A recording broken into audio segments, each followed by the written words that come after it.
What's up, YouTube, man? It's your boy DJ, man. And today we here with another video, and we're gonna react to husband kills ex-wife's family tried to escape the police. We'll see what that's talking about, man. Hopefully it's interesting, man. Make sure y'all like, comment, subscribe. Road to 500.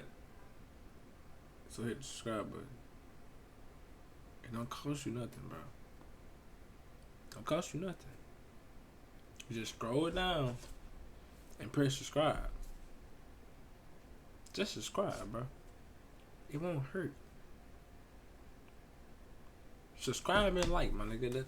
That's all. Just subscribe and like, my nigga. That's it. That's it. That's too much to ask for? I'm asking for a lot, bro. I'm sorry. I'm sorry if I'm asking for a lot, man. Damn. My bad. Shit. But now for real, I ain't gonna waste y'all time, man. We're get straight to the video.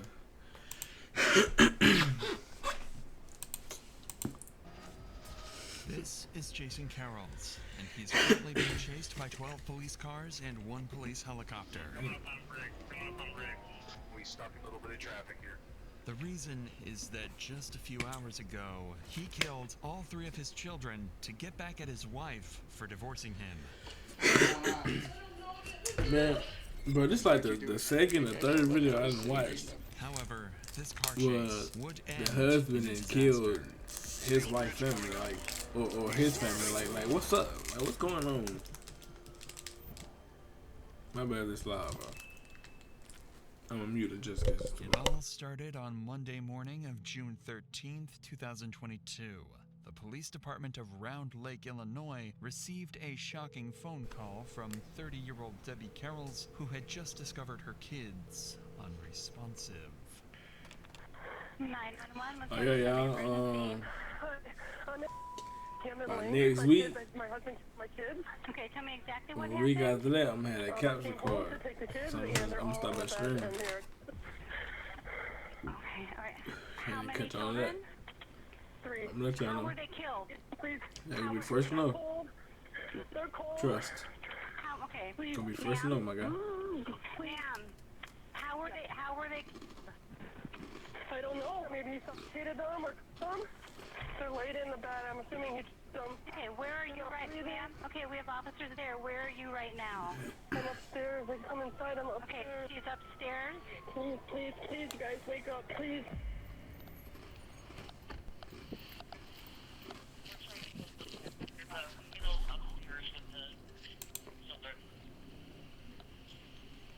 What is that? We gotta get in there with the rest Oh. of this. Whoever's just going. What the fuck? Where's it? They should. We're at So 42 I thought it was a blur. Police! Police fireman! Police! Coming up! Coming up!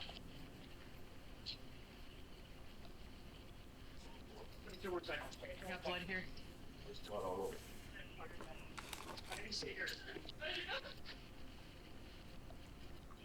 Is there anybody else in the house, ma'am? Is there anybody else in the house? I don't know. What's going on? Okay. Okay, ma'am, do you have any weapons? No, I don't have any weapons. I'm gonna have you step out here with me, okay? Come out here. Step out of the room. Come out here. When officers made it to this horrifying scene, they quickly escorted the traumatized mother out of the room, and inside, they found her 3 kids, Bryant, Cassidy, and Gideon, all lying in the same bed, completely unresponsive. As of now, Damn. all the information officers have comes from Debbie's 911 call, where she claimed her husband committed the act. However, he is nowhere to be found, so they decide to ask her. You haven't spoken to him at all today? No. Last night. Where are you coming from, sir? Where am I coming from? Yeah. Well, no, it's not. Debbie would go on to explain that she drove to this house to pick up the kids from Jason Carroll's, her 36-year-old ex-husband with whom she'd been going through a divorce. 2 days prior to this crime, Debbie said she had given Jason their 3 kids to spend time with him, not realizing this would be the last time she saw them alive. When it was time to pick them back up, Jason wouldn't answer the calls, making Debbie grow nervous. That's when she decided to check up on her children herself, only to discover the scene Jason left behind. These facts alone are enough to make Jason Your own kids is suspect. crazy. Police officers decide to check on the whole house and confirm that the suspect is Not on the one, loose but and 3 of hiding them. somewhere at the crime scene. I want to make sure no one is hiding in the house that we're missing out on. If you guys want to be, I'm going to check the rest of the Leave, rooms. boy. Police department. Niggas is insane. I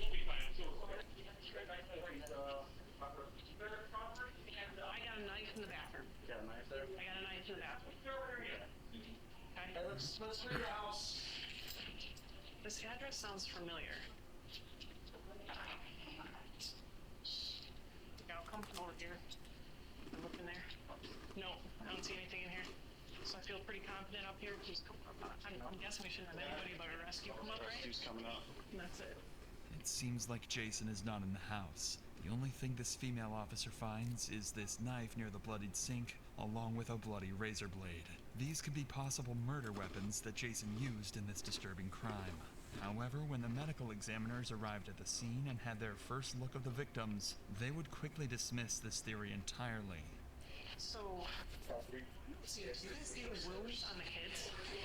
Because there's a lot of blood. I don't want to make you guys touch or anything with the body. I don't see anything other than blood to the hands here. I mean, it's nothing that would ever be worth resuscitating at this point because they're just. What I'm wondering is if this is Dad. I'm not sure whose that is, but I don't believe it's one of their. The victims had large, strange markings on their necks. The lips, skin, and even nails on all 3 of them were completely blue. It was clear the victims had been choked, but there were no signs of stab wounds or similar on their bodies. This made the officers question where exactly all the blood had come from. In every room the officers would look through, there were pools of it, especially in the master bedroom where the victims were found. This is where one of the officers would find a trail of blood droplets leading downstairs into the kitchen, where she would find their biggest clue yet. A letter to Debbie. Despite the difficult handwriting, there are several clues in the narrative proving that Jason Carrolls wrote this note and left it in plain sight for Debbie to find. According to Jason, their marriage lasted for 7 years before they filed for divorce and fought in court over the full custody of their children. Halfway through the note, it seems that Jason lost the court. And this is also confirmed by the disturbing sentence written in the middle of the note. If I can't have them, neither can you. Finally, Jason ends the letter by saying he would end everything on his terms. Yet it wasn't the most horrifying thing the officer would discover in the same room. She'd find another writing, now on the board. I'm sorry, I loved them too much to leave them behind. You promised, you swore, you lied. This is not just evidence. This is a confession that whatever happened to their kids, he knows the absolute truth. But if he did what he promised to do, then police officers would have more trouble finding his body than his confession. But luck was on the officer's side this time. Something was missing in that house, specifically in the garage. Jason's red 2010 Nissan Maxima, a significant clue that would help them find Jason. Moments later, the Round Lake Beach police would alert police departments across the Chicago area to look for that exact car. The clock was ticking, but it wouldn't be long before an Illinois state officer discovered a car that fit the description perfectly and attempted a traffic stop. They weren't sure if this was their guy until the driver stepped on the gas and sped away quickly. This would result in a major police chase that would draft helicopters and a dozen units, ending in absolute disaster. But before we get to that, we gotta talk about the sponsor of today's video. More than $1 million more than visiting W-Option that tried to stop him. That officer wasted no time in calling all available units to help catch him, including a police helicopter equipped with thermal vision.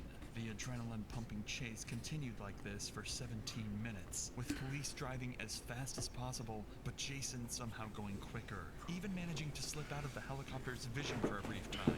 Yeah, visual. Stationary westbound center with K92. We're Westbound past Richard. Westbound past Richard. Alright, 132, I'm following him with state units. Looks like he's got a 1050 on 80. Outside shoulder now, outside shoulder. Go right on him now, he's caught up in traffic. 541 on him. I got him too, I got him too. Yep, moving over. Come up on bridge, come up on bridge. Outside shoulder. If Jason had more fuel than the helicopter, there might have been a slight chance he could have gotten away. But suddenly, this happens. Westbound past Chicago, Steel bridge coming up. Steel bridge coming up. Continuing. Vehicles off the roadway. Vehicles off the roadway here at, He came all the way down, sorry. Water Street and, Duncan. Water Street, Duncan.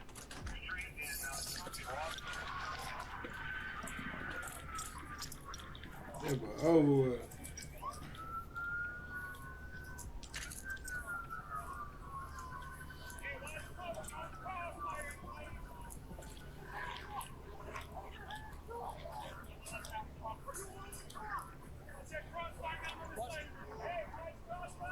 I can't see. Can you see?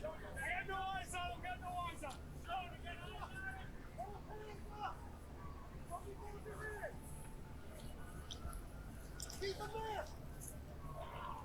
Alright, man, keep them there!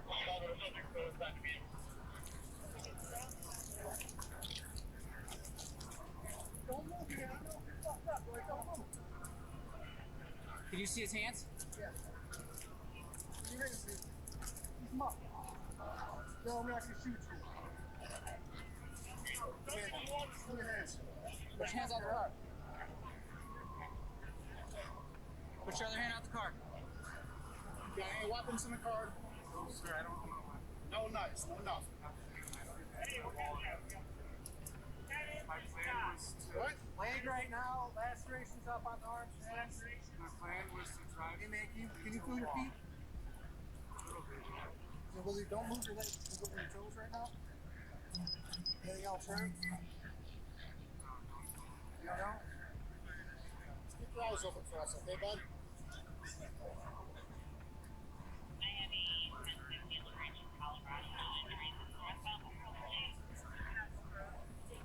What's that? That's good, man. Hey, it's good news to you here. Anyone, I mean, besides yourself.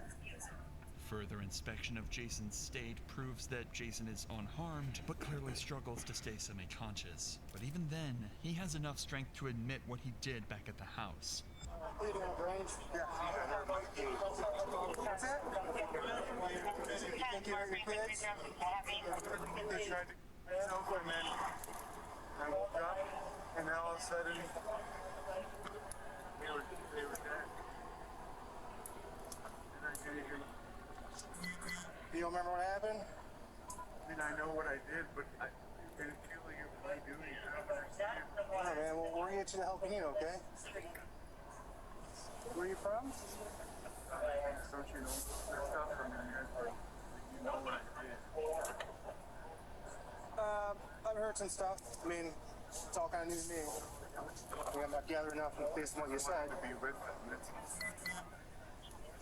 So, hey, we gotta get him out, but I want to keep control of his hands. You know? Figure this out with player Nah, purpose. his ass looking like Next he 10 minutes, a team he of barely rescuers scarred, will be working like- hard to cut off the roof of his vehicle and get him out safely. Although Nigga, he looks this a mostly badass uninjured, wreck. the EMS cannot take their chances and take him to the nearest hospital. It would be an absolute miracle for Jason not to have any damages, especially after a disastrous crash. He somehow survived, escaping death this day. But the person he couldn't escape, no matter what, was Detective Barrera. After being informed of Jason's stable condition, he and his partner were dispatched to the hospital. Their only goal was to get as much information out of Jason as possible about what had happened hours earlier, but more importantly, why it happened. To do this, they'd start with talking about his relationship to his former wife and the mother of his children.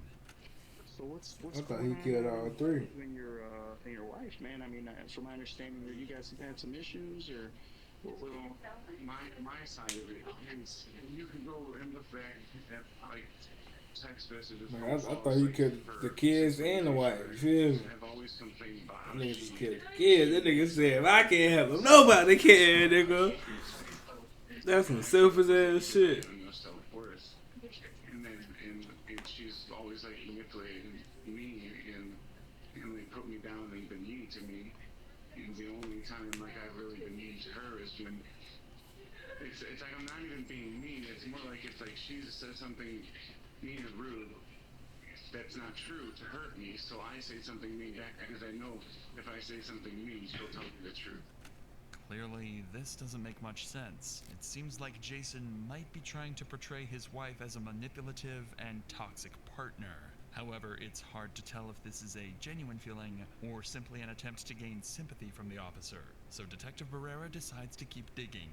So, what all transpired today? I mean, you guys are married still, from my understanding, or separated? You guys are separated, but legally still married. I found out the day before yesterday that she cheated on me and left me for another guy the day after my birthday. Okay. And then she's been keeping the kids from me, but she claims that she hasn't. But the truth is I thought she was keeping the kids from me. But the truth is she was seeing somebody instead of like calling me with the kids. And you know what I'm saying? Like I found out she was cheating and she was lying, just lying to me. And like I was just very adamant about it. Because like when you're with someone for 7 years, like you know their poker face, you know when they're lying to you. I get you. Like, especially someone that lies as much as she does to me and yourself.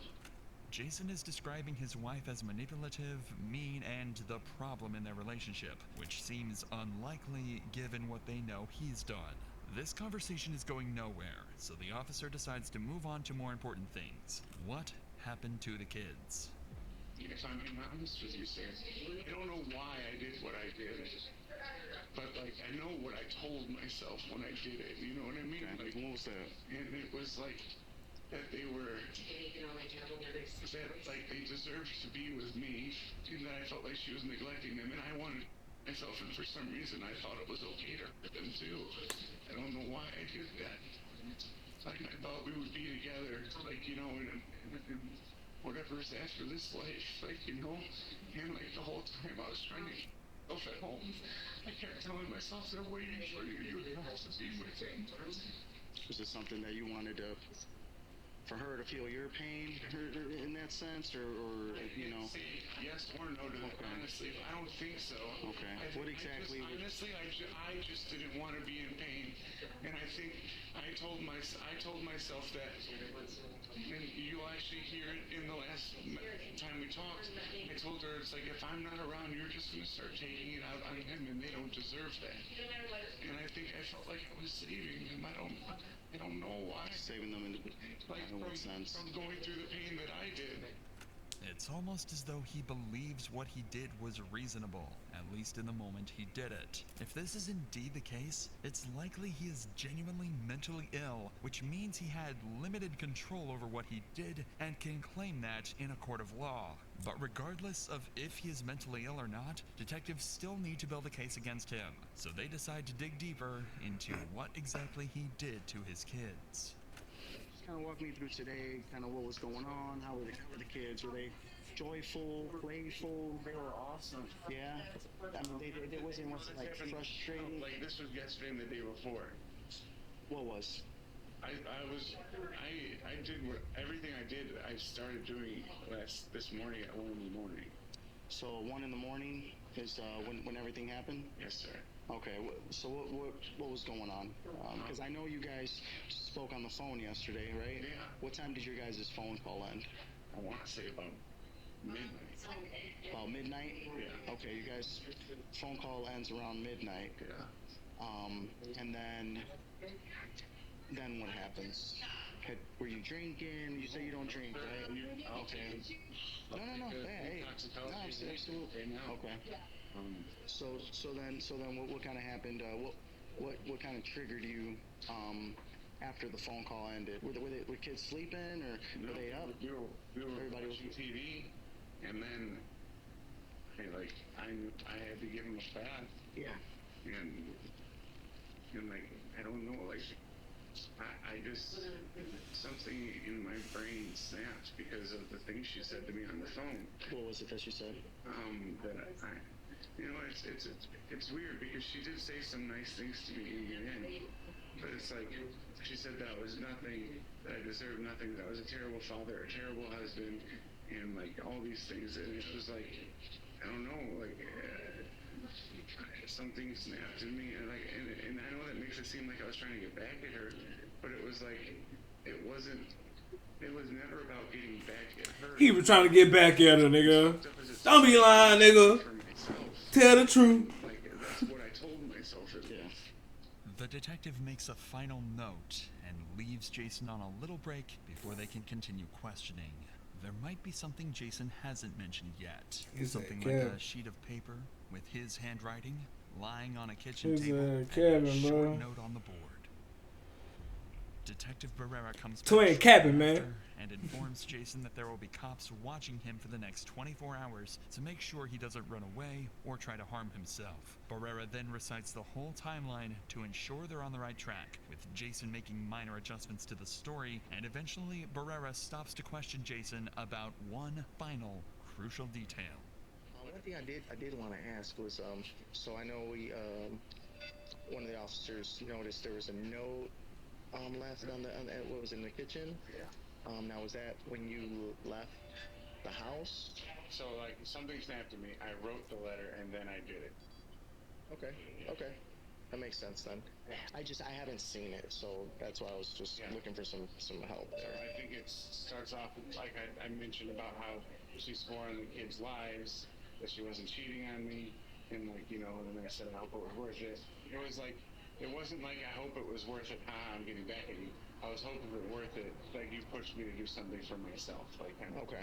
So she swore on the kids' lives that she wasn't cheating on you. Yeah. In reality, she was. Snap, like, I don't know, maybe. That nigga lying through his teeth, bro.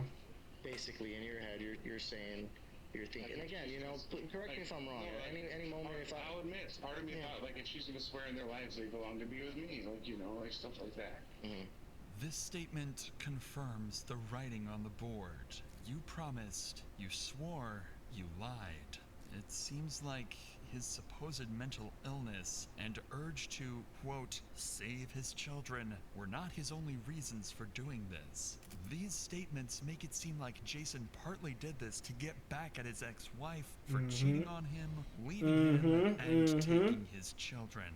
It almost seems like he did all this to make her feel what he felt. However, at this point, Jason needed to rest, and the officers decided they were best off continuing interrogations the next day. Early the following morning, police officers would escort Jason out of the hospital in a robe and get him to the police station, where he would be placed inside an empty room and left with his thoughts. Jake ain't put on no clothes. That's crazy. He was unaware that his ex-wife Debbie was sitting in an interrogation area only feet away from him. Debbie is sitting in a room filled with toys, coloring books, and a comfortable sofa, an extreme contrast to that of Jason's interrogation room. The reason for this is that they know for certain Debbie wasn't behind any of this, and that she's likely extremely traumatized and vulnerable right now. Their best chance at getting any information from her is to ensure that she feels as comfortable and safe as possible. Jason, on the other hand, put her around kids, pressure to confess as much as possible. As of now, Debbie has no confirmation that Jason was the killer. She also doesn't know that he was caught just hours earlier. So now, it's time to break the news.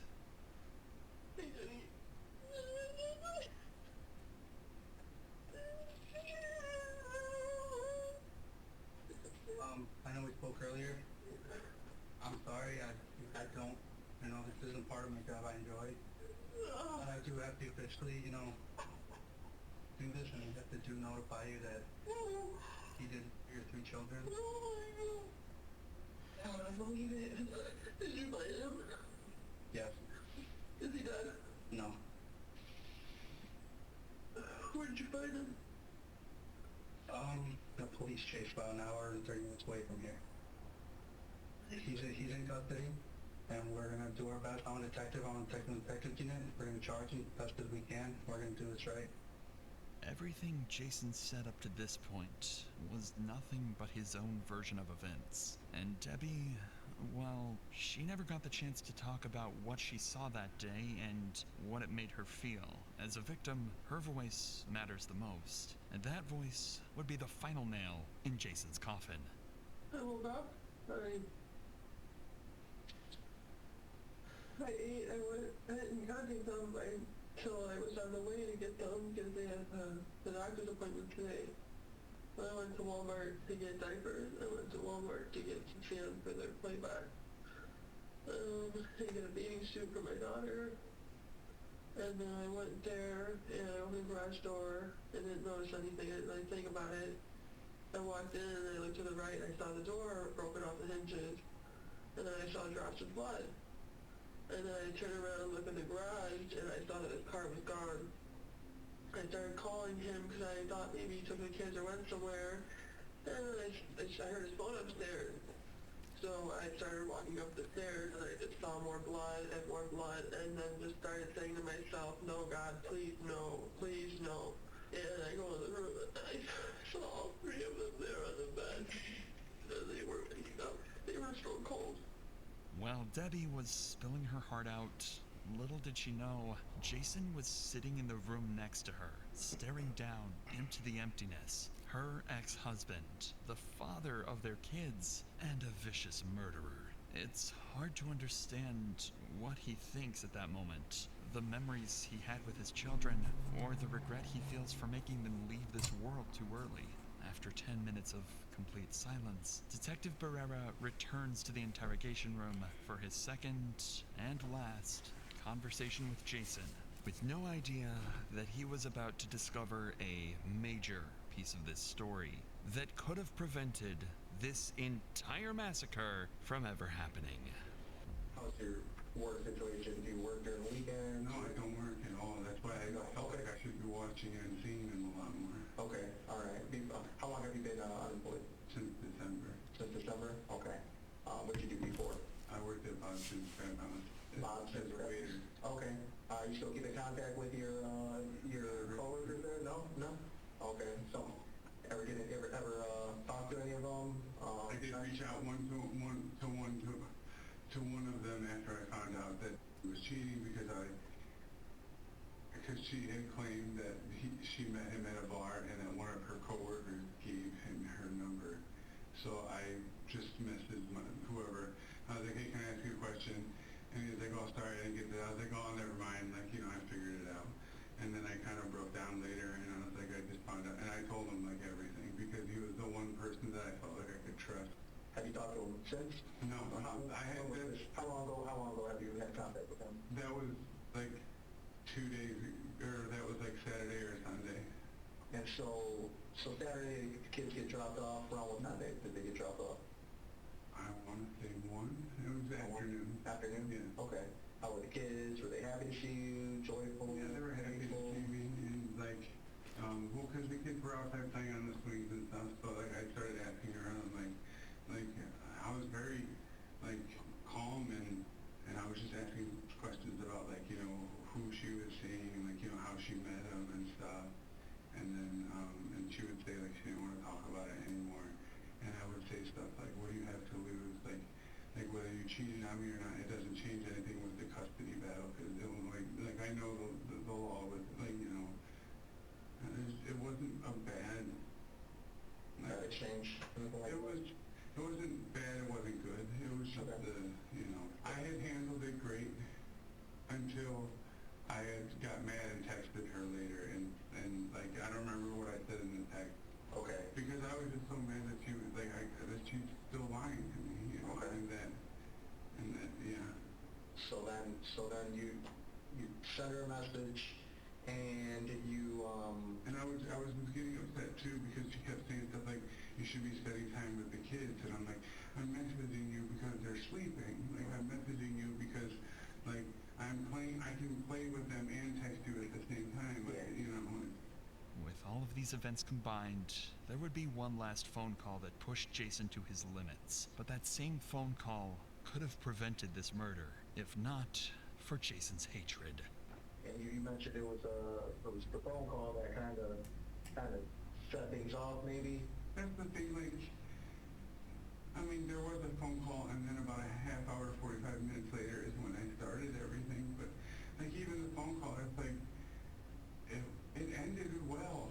You know, like it had a great ending. Even the phone call, like she was willing, sounded like she was willing to work with me and stuff. But I think I just didn't believe it. Like, you know, and I just didn't want.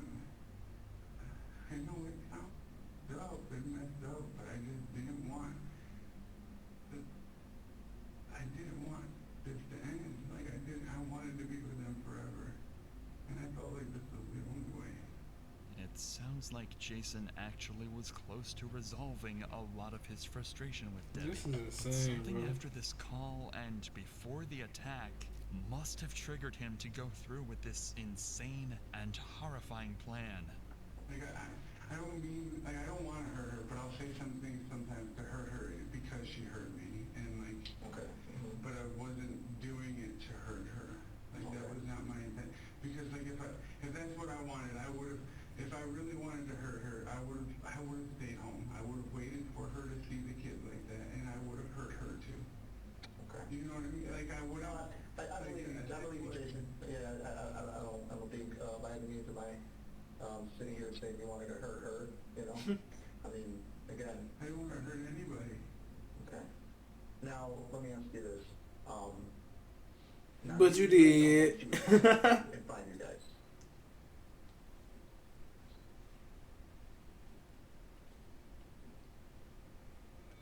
What Detective Barrera just said catches Jason by surprise, because his actions contradict his statements heavily. How could Jason claim that he didn't plan to hurt her when all his actions would ultimately lead to Debbie finding all three of them unresponsive?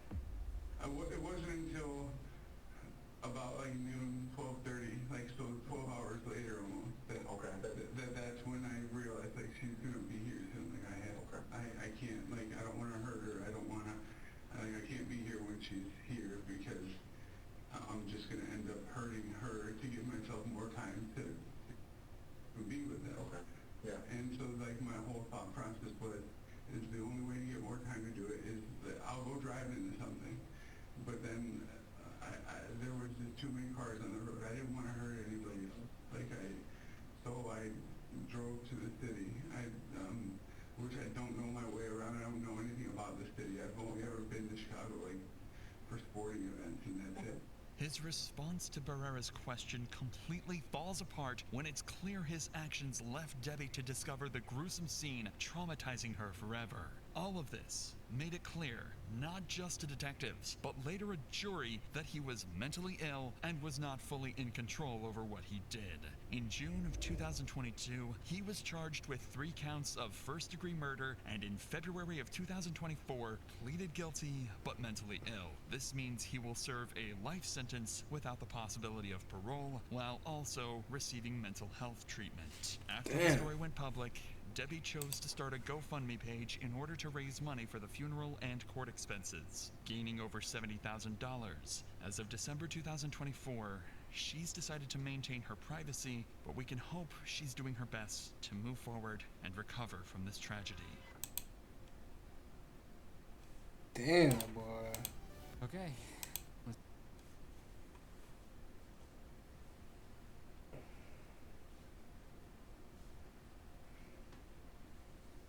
Damn, that's crazy.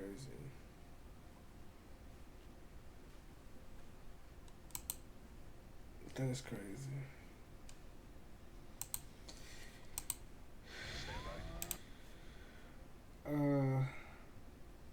Shit.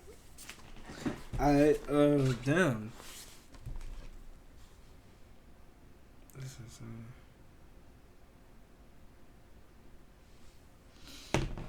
Well, that's gonna be it for this video, man. Make sure y'all like and comment, subscribe, bro. For you people. I'll say it again. Ladies, men, boys, girls, whoever watching, mama, auntie, cousin, grandma, like and subscribe.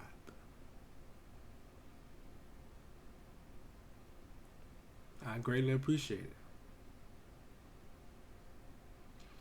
The like button is